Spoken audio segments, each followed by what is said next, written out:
You want to get on the Etsy shop? If you're a beginner seller, you need to remember that the first rule of every successful Etsy seller: treats their shop like a business. Unsuccessful Etsy shoppers treat their shop like a hobby. So start by thinking about treating your shop idea like it's a business and not just your hobby. Okay, so it's best to first make your own business plan and a strategy to create your sales. You want to think about what you're selling and who you're going to sell it to find your target audience. So it's good to start your Etsy shop with at least 5 main pieces of merchandise. But before you create that listing, you want to study other shops that are also in your niche, that are doing well on the Etsy search engine, and shops that are not doing so well. This helps teach you how to stand out from your competition. You want to make sure that any negative feedback that is coming from your competition gets taken into consideration when you are curating your own product catalog. And take note that there's no benefit in creating a price tier market going dollars below what your competitor is selling. This mistake usually hurts your Etsy shop because buyers can assume that your pricing lowers the value and the quality of your products versus your competitors' products being made on Etsy. So instead of outselling your competitors on Etsy, you can be adding more value to your products instead over the products of your competitors. So some of the examples that I mean by this is if your competitor is selling a 5 digital printable for $8 instead of you selling 5 prints for $7 or $6 or $5, you could try selling 8 digital prints for $8.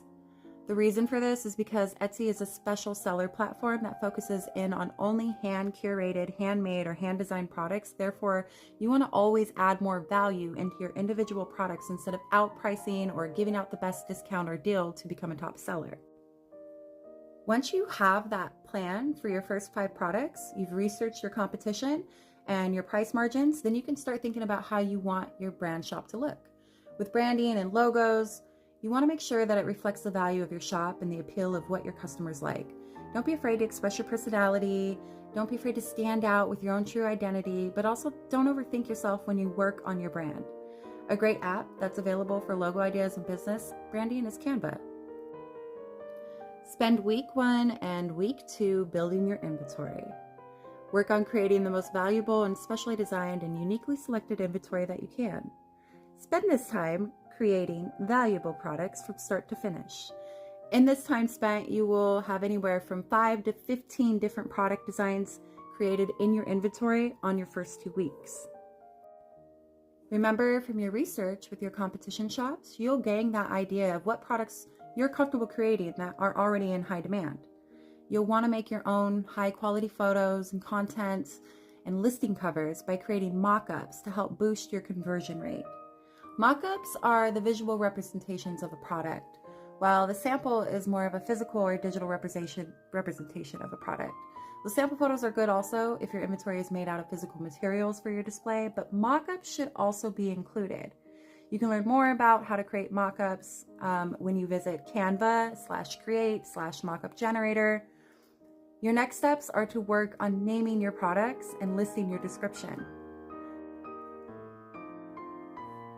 It is important that in doing this, you are using relevant keywords in your product description. A good way to find out what keywords to use is by typing your product into the Etsy search bar and seeing what product recommendations pop up with the long tail keywords. An example of long tail keywords would be, instead of digital marketing, you would use digital marketing for dentists. You want to integrate the product long tail keywords into your title and into your product description. That way, your products will have better chances at ranking in more frequent searches. So you can take a look behind the scenes on the Etsy algorithm to find your keyword matches by utilizing helpful research tools such as Alora.io or Everbee.io. These help you find the right keywords and tag words to use when you're creating your listings. It's important to take advantage of using up all 13 tag word spaces for every listing posted to improve your search engine optimization.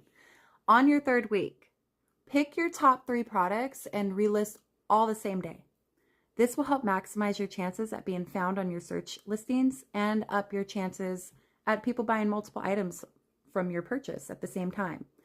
The secret Etsy hack, if you want, to get your Etsy shop pushed up into the Etsy sales algorithm feed, is to start by making a new inventory product listing post every 3 days. You want to have several drafts of your completed products that you can keep pushing out every 3 days. The more active you are at participating in listing on your Etsy shop, you are communicating with the Etsy seller algorithm that you are an involved and active Etsy seller. You're a good active seller. You show Etsy that you're communicating good feedback with your customers and you're providing higher quality and value to your shop. Week 4 is all about your commitment and endurance. You driving those listings with consistency, the rinse, wash, and repeat cycle. So every week, you need to set aside at least 1 to 2 hours to recreate and relaunch the perfect cover listing and photos of your best-selling products. You will also be needing to take that time that it takes for you to remake and replace the inventory that you are selling throughout the week. A good way to go about planning is by keeping a calendar and staying on track with the hours that it takes for your inventory and your listings and following it as repetitively and routinely as you can. A good example of what way your Etsy calendar can look like is at the beginning of every week, take that time to do your research with your products, comparing with the competitor shops. Do more research about your own products that you're making and what you might be interested in making or focus on revamping, improving your current products. Every good merchant seller always keeps up to date with the latest trends. So remember to go back and review the products in other Etsy shops with the reviews that are also not doing well.